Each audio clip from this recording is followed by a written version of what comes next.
Bismillahirrahmanirrahim. Assalamu alaikum viewers. The topic of my presentation is buffer overflow attack and prevention. First of all, let me introduce myself and my team members in this presentation. I am Amna Zahir, roll number 24, and my team members are Tuba Mushtaq, Lare Banza, Aisha Zahid along with me in this presentation.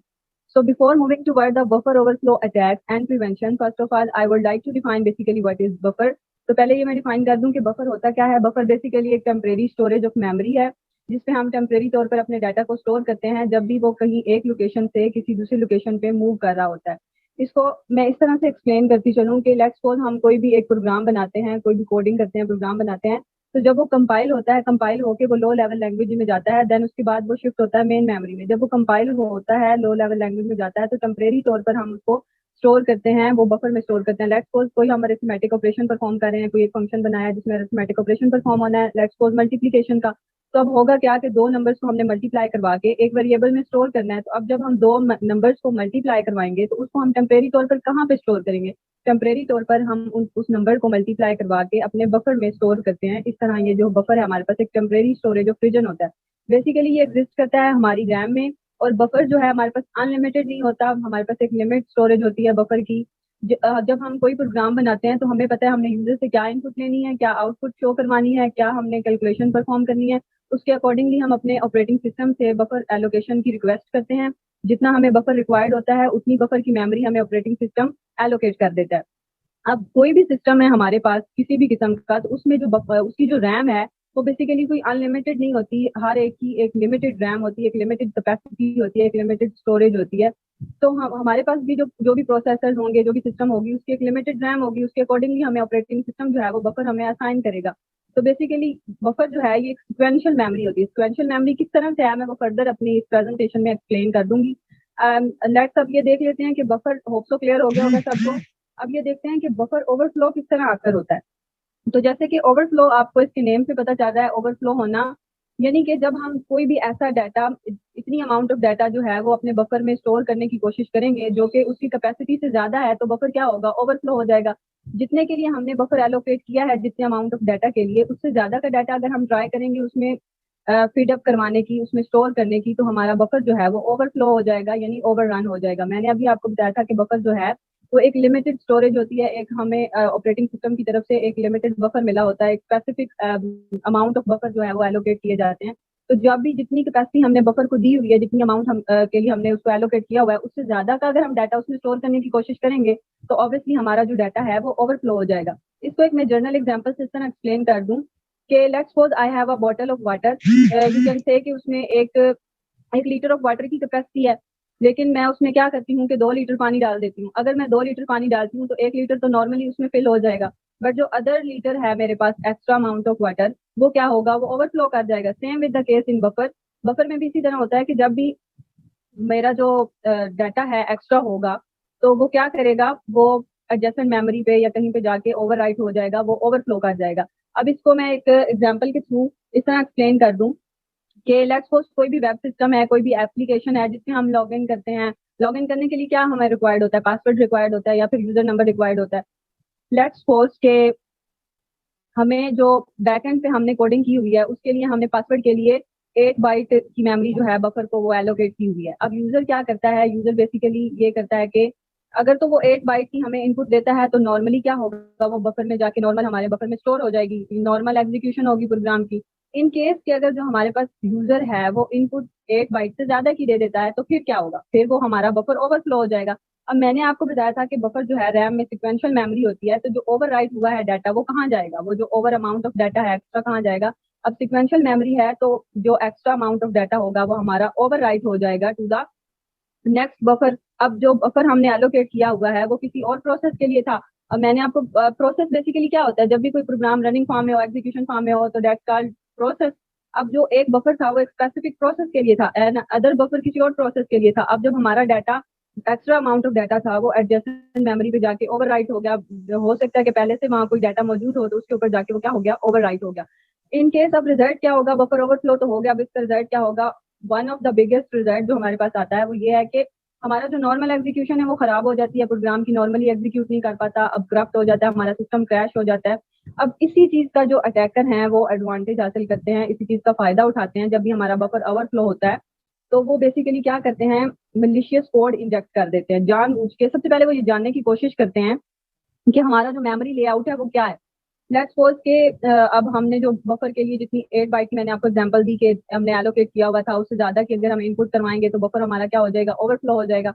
अब जब जो attackers होते हैं वो memory layout जानने की कोशिश करते हैं, वो ये चाहते हैं कि जितनी हमारी कैपेसिटी है बफर की उससे ज्यादा का वो फीड अप करवाएं इंटेंशनली तौर पर, ताकि हमारा जो बफर है वो ओवरफ्लो हो जाए। जब बफर ओवरफ्लो होगा तो उनको मौका मिलेगा, वो जानबूझ के अपना कोई मलिशियस कंटेंट, अपनी कोई इंस्ट्रक्शन एग्जीक्यूट करवाएंगे और वो एग्जीक्यूट करवा के अनऑथराइज तरीके से हमारे सिस्टम को अनऑथराइज तरीके से एक्सेस कर लेंगे और हमारे सिस्टम की प्राइवेट इंफॉर्मेशन जो है वो एक्सपोज हो जाएंगी, हमारे आईटी सिस्टम तक वो पहुंच जाएंगे। इस तरह वो कोई भी मलिशियस कंटेंट, जो कोई भी कोड होगा उसको एग्जीक्यूट करवा के वो सारा कंट्रोल क्या करेंगे, अपने पास ले लेंगे। एक journal example, real life example मैं दे दूं। बेसिकली एक हार्ट ब्लीड नेम का एक वर्नेबिलिटी आई थी हमारे पास, वो भी बफर ओवरफ्लो की वजह से थी, जो कि एसएसएल सॉफ्टवेयर के ओल्ड वर्जन में आई थी, जिसमें क्या हुआ था कि मिलियन ऑफ द यूजर जो थे वो इस वर्नेबिलिटी से इफेक्ट हुए थे। वो बेसिकली इसी तरह की एक वर्नेबिलिटी अगर हुई थी जो बफर ओवरफ्लो होने की वजह से होती है। बफर ओवरफ्लो एक डेंजर होता है इस सेंस में कि हम इससे बहुत सारा जो अटैकर्स हैं वो एडवांटेज हासिल करते हैं और फिर अपना मलिशियस कंटेंट जो है वो उसको एग्जीक्यूट करवा देते हैं। मलिशियस कंटेंट जब एग्जीक्यूट होता है तो ऑटोमेटिकली जो अनऑथराइज तरीके से जो कंट्रोल है हमारे प्रोग्राम का और वो सिस्टम का वो उनके पास चला जाता है। फर्दर ये थे कुछ रिजल्ट, आगे फर्दर देखेंगे कि अटैकर्स जो है वो किस तरह से अटैक करते हैं। वो फर्दर 4 टाइप्स हैं जो कि फर्दर हम इसी प्रेजेंटेशन में देखेंगे। अब बात कर लेते हैं कि कौन सी ऐसी लैंग्वेजेस हैं जो कि मोस्ट वर्नरेबल हैं टू द बफर ओवरफ्लो। अब देखा जाए तो सी एंड सी प्लस प्लस दो ऐसी लैंग्वेजेस हैं जो कि हाईली सस्पेक्टेबल हैं टू द बफर ओवरफ्लो। अब इसकी वजह क्या है? इसकी वजह यह है कि सी एंड सी प्लस प्लस दो ऐसी ओल्ड लैंग्वेजेस हैं जिनमें कोई सेफ गार्ड मैकेनिज्म नहीं है, कोई बाउंड चेकिंग का मैकेनिज्म नहीं है। लेट्स सपोज के अगर तो हमारे पास, जैसे मैंने ऊपर एग्जांपल पहले दे चुकी हूँ कि हमारे पास 8 बाइट का बफर है, अगर यूजर जो है हमारे पास 10 बाइट उसको इनपुट देता है तो होना तो ये चाहिए कि जो हम एक्स्ट्रा 2 बाइट ऑफ इनपुट है उसको डिनाई कर दें, डिस्कार्ड कर दें, अगर हमारे पास कोई डिफेंस सिस्टम, कोई बाउंड चेकिंग सिस्टम है तो। अदरवाइज क्या होगा कि कोई ऐसा डिफेंस सिस्टम नहीं है तो वो ऑटोमेटिकली वो सारी जो इनपुट है वो हम ले लेंगे और वो ओवरराइट हो जाएगी टू द एडजेसेंट लोकेशन। लेकिन सी एंड सी प्लस प्लस दो ऐसी लैंग्वेजेस हैं जिनमें कोई ऐसा बाउंड चेकिंग डिफेंस सिस्टम नहीं है, जिसकी वजह से ये मोस्ट वर्नरेबल है टू द बफर ओवरफ्लो। अब इसकी एग्जांपल इस तरह से देख लेती हूँ कि सी का एक फंक्शन है स्ट्रिंग कॉपी। बेसिकली वो स्ट्रिंग कॉपी क्या करता है, स्ट्रिंग कॉपी ये करता है कि जो भी दो दी हुई स्ट्रिंग होती हैं उसको उसको वो कॉपी कर देता है विदाउट एनी बाउंड चेकिंग कि किसकी कितनी अमाउंट है, कितना हमें रिक्वायर्ड है, कितनी इनपुट हमें रिक्वायर्ड है, या कितना हमारा बफर का साइज है, वो उसको स्टोर कर भी सकेगा या नहीं कर सकेगा। इस चीज को खातिर में लाते हुए वो क्या करता है, वो जस्ट क्या करेगा कि स्ट्रिंग, दो हमारी स्ट्रिंग्स होंगी उनको वो कॉपी कर देगा और इस तरह जो है वो हमारे पास बफर ओवरफ्लो की एक वर्नेबिलिटी जो है वो अकर हो जाएगी। अगर ये कहा जाए तो बफर ओवरफ्लो बेसिकली एक कोडिंग एरर भी कहा जा सकता है। कोडिंग एरर इस अगर जो हमारे पास यूजर है वो इनको ज्यादा दे दे हमारे बफर की कैपेसिटी से, तो कोई ऐसा मैकेनिज्म हो जो डिटेक्ट कर ले, अगर वो नहीं होगा तो वो तब बफर ओवरफ्लो अगर होगा तो इस सेंस में हम ये कह सकते हैं कि बेसिकली ये कोडिंग एरर भी हो सकता है। अब C and C plus plus basically ये आजकल सारी विंडोज में ऑपरेटिंग सिस्टम एंड यूनिक्स में सब हर जगह यूज हो रही है, इससे बनाए गए प्रोग्राम्स होते हैं, हम बिल्ड करते हैं डिफरेंट प्रोग्राम सॉफ्टवेयर बनाते हैं। तो इस वजह से आज भी हमें जो है वो बफर ओवरफ्लो को फेस करना पड़ता है। अब फर्दर आगे टाइप्स हैं बफर ओवरफ्लो के अटैक की कि कितने कितने तरह के अटैक, आगे उसकी फर्दर प्रिवेंशन क्या है, हम क्या क्या किस तरह हम बफर ओवरफ्लो को प्रिवेंट कर सकते हैं, वो फर्दर मेरी नेक्स्ट मेंबर जो है वो प्रेजेंट करेंगी। Now that and from my side hope so आप सबको क्लियर हो गया होगा and I over to you Tuba.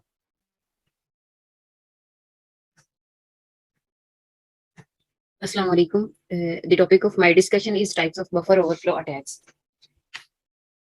Actually हम क्या करते हैं कि जो बफर ओवरफ्लोज है उसको हम बफर की मेमोरी में लोकेशन की बेस पे कैटेगराइज करते हैं, जो कि हमारे पास मोस्टली स्टैक बेस्ड होती हैं या फिर हीप बेस्ड ओवरफ्लोज होती हैं। और ये दोनों हमारी जो डिवाइस है उसकी रैंडम एक्सेस मेमोरी में ही रिसाइड करते हैं। सो फर्स्ट ऑफ ऑल देखते हैं stack based buffer overflow. Stack हमारे पास एक ऐसा डाटा स्ट्रक्चर है जो कि लास्ट इन फर्स्ट आउट की बेस पे हमारे डाटा को स्टोर करता है। ये एक कॉन्टिन्यूस स्पेस मेमोरी है जिसको हम डाटा को ऑर्गेनाइज करने के लिए यूज करते हैं, जिसमें हमारे पास फंक्शन कॉल्स आ जाती हैं, जैसे function parameters, function local variables और दूसरी मैनेजमेंट इंफॉर्मेशन जैसा कि इंस्ट्रक्शन पॉइंटर्स वगैरह। नॉर्मली जब देखा जाए स्टैक हमारे पास स्टार्टिंग में एम्प्टी होता है, यहाँ तक कि हम जो ऐसा प्रोग्राम है जो हमारी यूजर से इनपुट रिक्वायर है ना, तो जब तक यूजर से हमें इनपुट रिक्वायर्ड नहीं है तो हमारा जो स्टैक है ना वो एम्प्टी होगा। जैसे ही यूजर हमारे पास यूजर नेम और पासवर्ड एंटर करेगा तो प्रोग्राम क्या करेगा कि इसे हमारे स्टैक में एक ऐसा एड्रेस रिटर्न एड्रेस स्टैक में रिजर्व करेगा और इस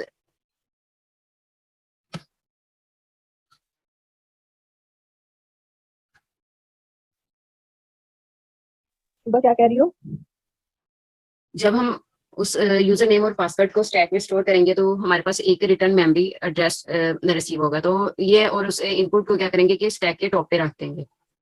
अब स्टैक का जो साइज है वो हमारे पास बनाइट होता है और जो प्रोग्रामर या डेवलपर है वो क्या करता है कि स्टैक का जो साइज है वो स्पेसिफाई करता है, उसे रिजर्व करता है प्रोग्राम बनाने से पहले।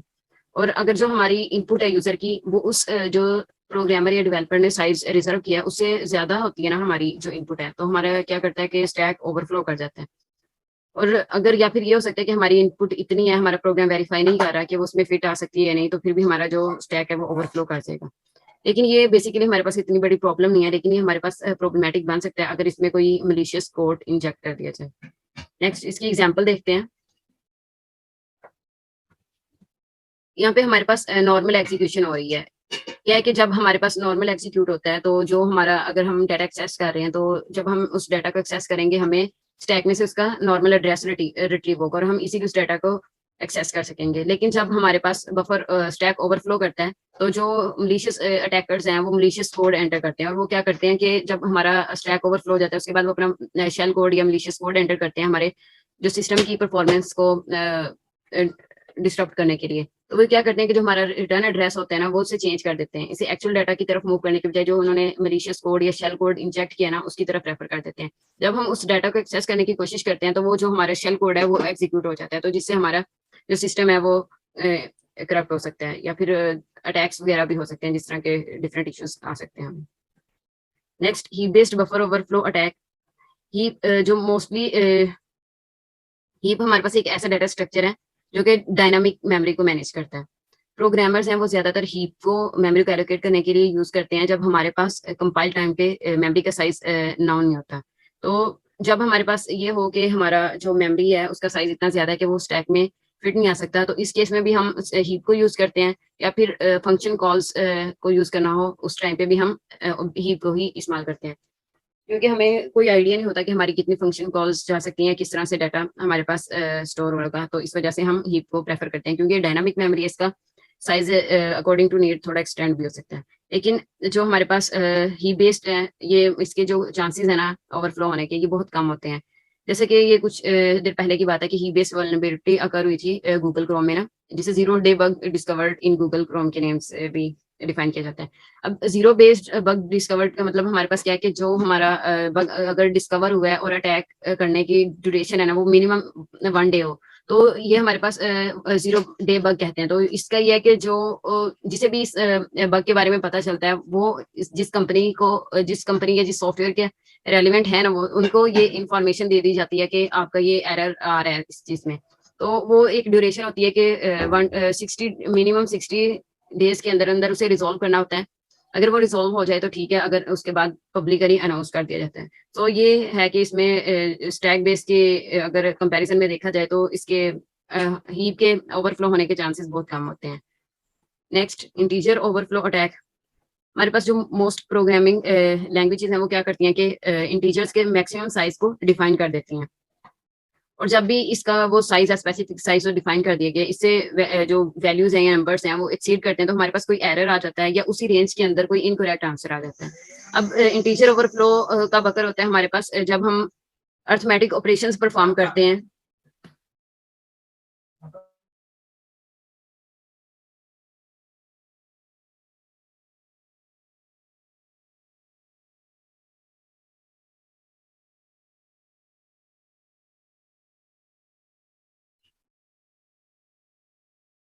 अब इंटीजर ओवरफ्लो अटैक हमारे पास कैसे अकर होता है कि जब हमारे पास कोई इंटीजर है, फर्स्ट ऑफ ऑल वो हमारे पास जो रेंज या साइज इंटीजर का डिफाइन किया हुआ है उसी रेंज के अंदर है। लेकिन उस पे हम कोई अर्थमेटिक ऑपरेशन परफॉर्म करते हैं, तो जो हमारा रिजल्ट है या उस कैलकुलेशन के बाद जो हमारे पास वैल्यू आ रही है, उसका साइज है ना, वो हमारे इंटीजर की लिमिट से एक्सीड कर जाता है। तो इस तरह क्या होता है, हमारा इंटीजर ओवरफ्लो अटैक हो जाता है। जैसे कि हमारे पास ये एग्जांपल है कि हमारे पास एक नंबर है 192, इसको स्टोर करने के लिए हमारे पास 8 बिट्स मेमोरी की रिक्वायर है।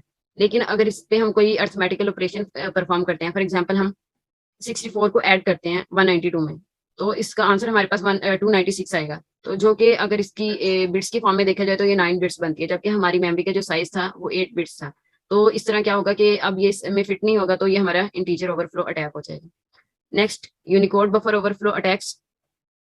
यूनिकोड बफर ओवरफ्लो अटैक्स में हमारे पास क्या है कि जो हमारे जब स्ट्रिंग स्टोर करते हैं ना यूनिकोड फॉर्मेट में, तो इसके लिए हमारे हमारे पास ज्यादा मेमोरी रिक्वायर होती है as compare to ASCII to characters.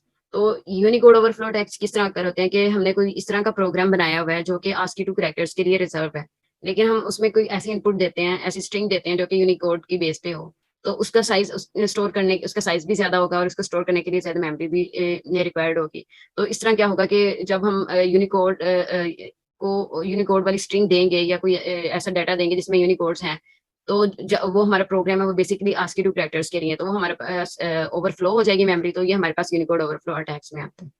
Next, over to Ayesha, she will discuss the preventions of buffer overflow attacks. Thank you.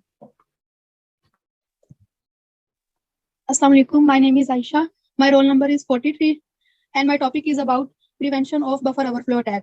Basically buffer overflow attack को प्रिवेंट करने के लिए हमारे पास दो मेथड्स हैं। पहला ये कि हम डेवलपर अपने कोड के अंदर कुछ सिक्योरिटी मैकेनिज्म अप्लाई करें, या फिर कोई ऐसी दूसरा मेथड ये कि अपनी कोई ऐसी लैंग्वेज यूज करें जिसके अंदर बफर ओवरफ्लो होने के चांसेस कम हो। जैसे कुछ बिल्ट इन फीचर्स होते हैं जिस लैंग्वेजेस में, जैसे हमारे पास C++ जो लैंग्वेजेस हैं, ये ऐसी लैंग्वेजेस हैं जिसकी वजह से बफर ओवरफ्लो की वजह बनती है।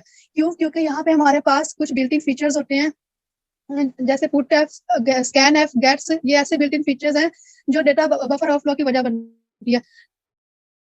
लेकिन हमारे पास कुछ ऐसी मॉडर्न लैंग्वेजेस आ चुकी हैं जिसकी वजह से हम बफर ओवरफ्लो से प्रिवेंट कर सकते हैं।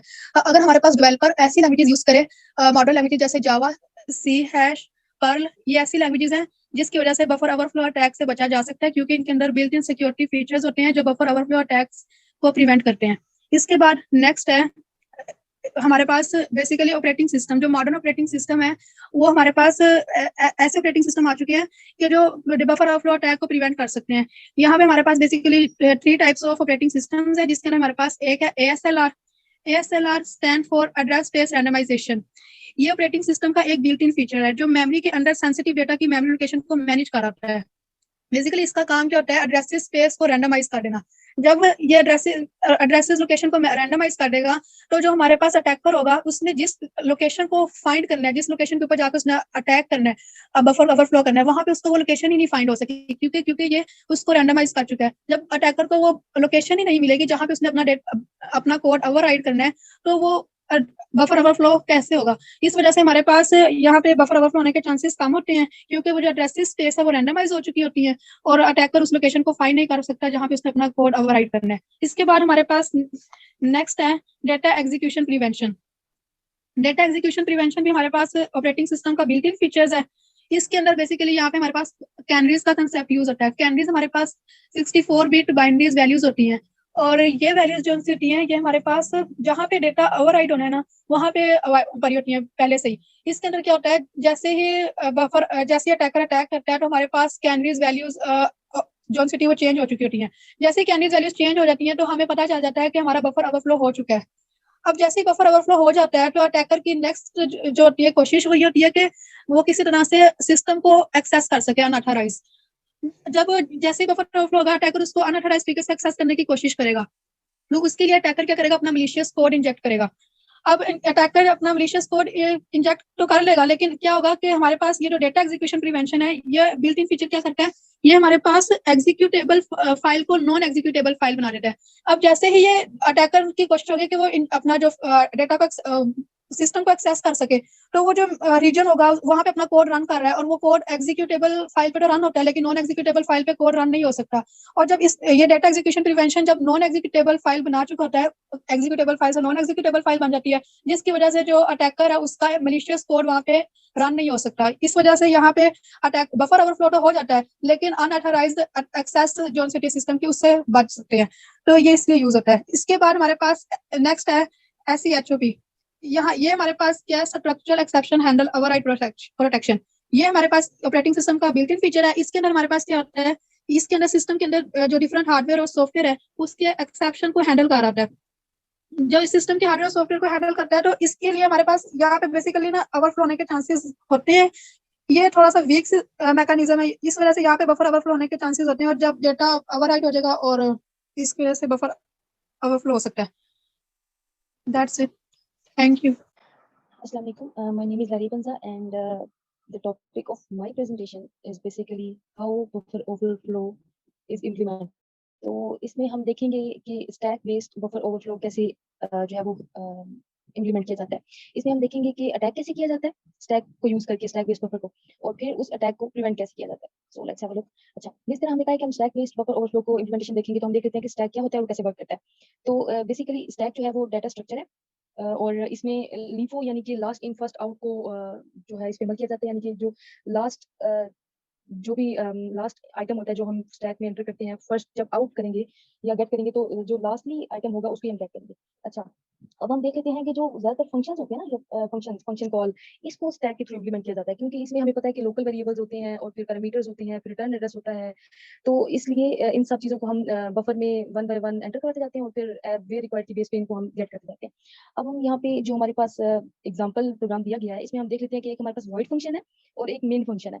तो जैसा कि हमने पता है कि जो एग्जीक्यूशन है प्रोग्राम की, वो कहाँ से स्टार्ट होती है, मेन फंक्शन से, सही है। अच्छा, जैसे ही मेन फंक्शन की एग्जीक्यूशन स्टार्ट हुई तो एक स्टैक फ्रेम बन गया, सही है। स्टैक फ्रेम क्या होता है कि उस स्टैक फ्रेम में जो फंक्शन एग्जीक्यूट हो रहा होता है उसकी चीजें पड़ी होती है। For example parameters for main, यहाँ पे हमारे पास पैरामीटर्स क्या है, ये इंट और कैरेक्टर। रिटर्न एड्रेस कि ये जब फंक्शन कॉल एग्जीक्यूट होगी तो उसके बाद रिटर्न एड्रेस हम देंगे कि हमारी इस एग्जीक्यूशन के बाद कहाँ पे रिटर्न होना चाहिए, कौन सी इंस्ट्रक्शन पे रिटर्न होना चाहिए जो नेक्स्ट एग्जीक्यूट होनी है। उसके बाद previous main point, previous frame pointer. अच्छा, अब हमने देख लिया कि एक तो है मेन फंक्शन और दूसरा है वॉइड फंक्शन। ये कब इन्वोक होगा, जब यहाँ से फंक्शन कॉल होगी, इस फंक्शन से जब ये फंक्शन कॉल होगी तो ऑलरेडी इस मेन फंक्शन का तो हमारे पास एक स्टैक फ्रेम बन चुका है, और मैंने बताया कि स्टैक फ्रेम में उस फंक्शन की सारी चीजें पड़ी होती हैं, जो उसके पैरामीटर्स होते हैं, जो उसके लोकल्स, रिटर्न एड्रेस। अब जब इस मेन फंक्शन से ये फंक्शन इन्वोक हुआ तो हमारे पास जो है वो कंट्रोल कहाँ आ गया, इस फंक्शन में।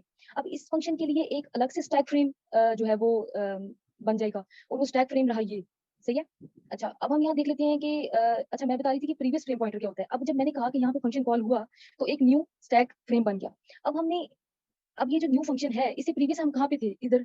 तो हम पॉइंटर बेसिकली क्या होता है, उसमें एड्रेस होता है। तो जब हमारे पास एक न्यू स्टैक फ्रेम बना तो हम प्रीवियस फ्रेम पॉइंटर, यानी कि प्रीवियस में उसे जो पिछला वाला पॉइंटर है ना, उस पॉइंटर में जिसका एड्रेस है, यानी कि ये अभी फंक्शन ये स्टैक फ्रेम बन गया इस फंक्शन का, इससे जो प्रीवियस है ना, प्रीवियस फ्रेम पॉइंटर में हमारे पास ये वाला पॉइंटर पड़ा होता है, इस फंक्शन का पॉइंटर। तो प्रीवियस पॉइंटर इसलिए यूज होता है कि जो हम नई चीज यूज कर रहे हैं, अगर हमें उससे पीछे जाना पड़े तो वो प्रीवियस पॉइंटर उसके अंदर होगा, यानी कि अभी यहाँ पे हमारे पास फ्रेम पॉइंटर में सिर्फ ये होगा इस फंक्शन का एड्रेस, और प्रीवियस फ्रेम पॉइंटर में ये हमारे पास इसका एड्रेस होगा।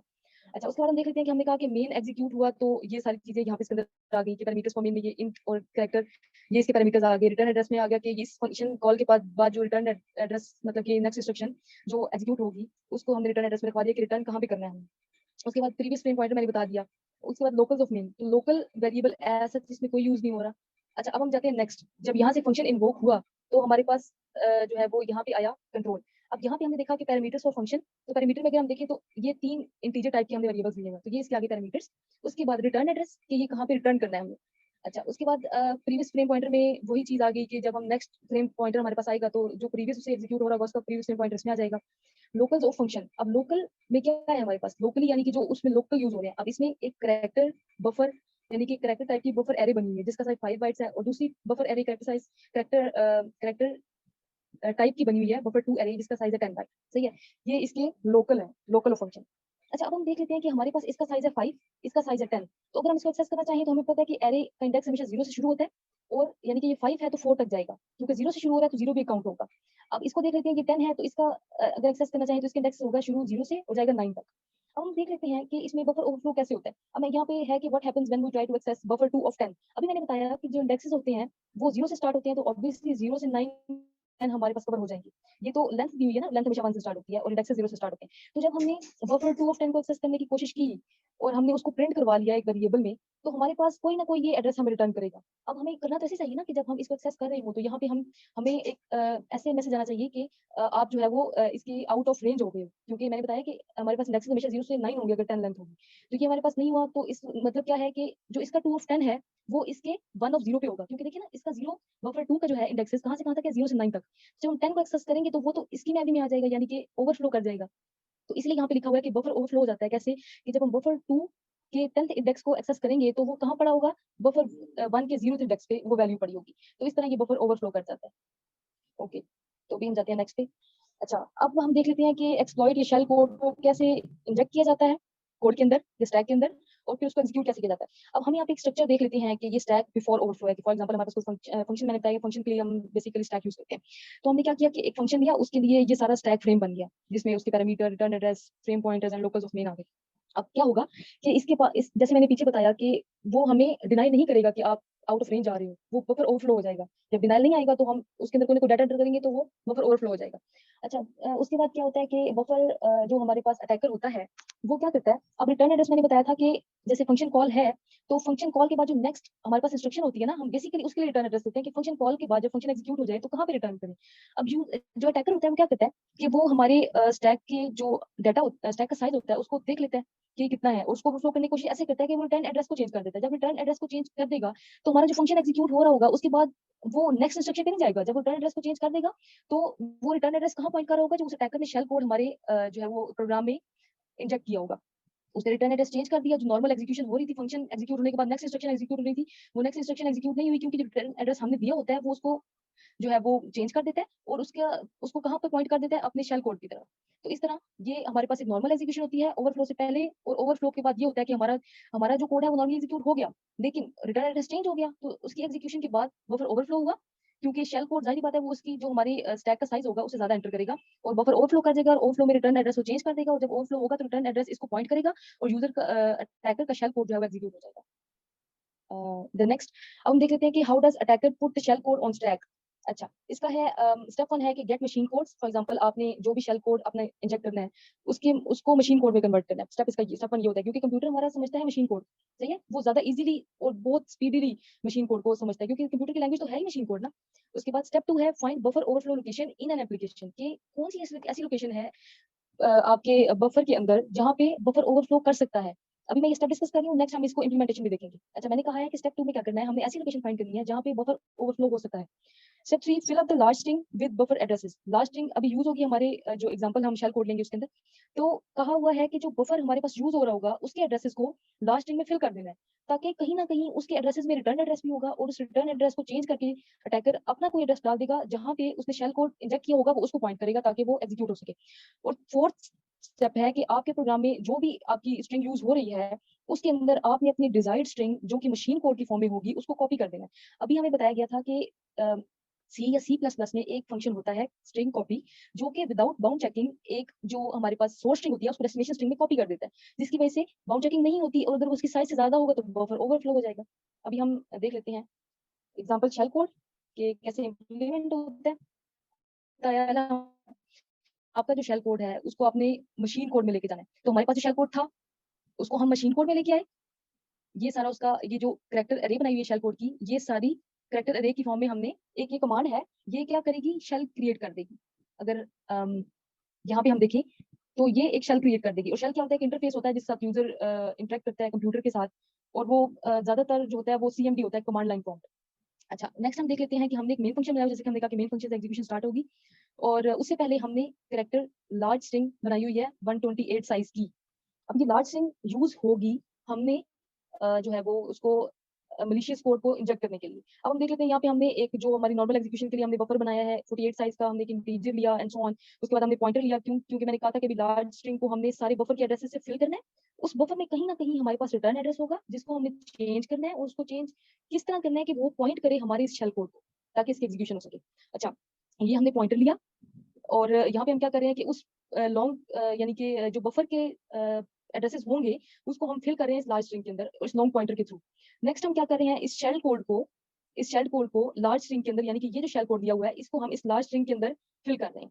क्योंकि हमने यहाँ पे अगर हम देखें तो हमने इस लार्ज स्ट्रिंग को इस बफर में कॉपी करना है, जो कि हमने यहाँ पे एक कैरेक्टर अरे बनाई हुई है, सही है। यानी कि हमारे एक ये जो हमने एग्जांपल कोड लिया मैं इसकी बात कर रही हूँ, यानी कि बाकी तो कुछ किसी भी तरह हम बफर ओवरफ्लो को यूज कर सकते हैं ना। आप कुछ यहाँ पे हम एरे यूज कर रहे हैं तो आप कोई भी डेटा स्ट्रक्चर यूज किया जा सकता है जो उस टाइम पे बफर ओवरफ्लो में काम आएगा।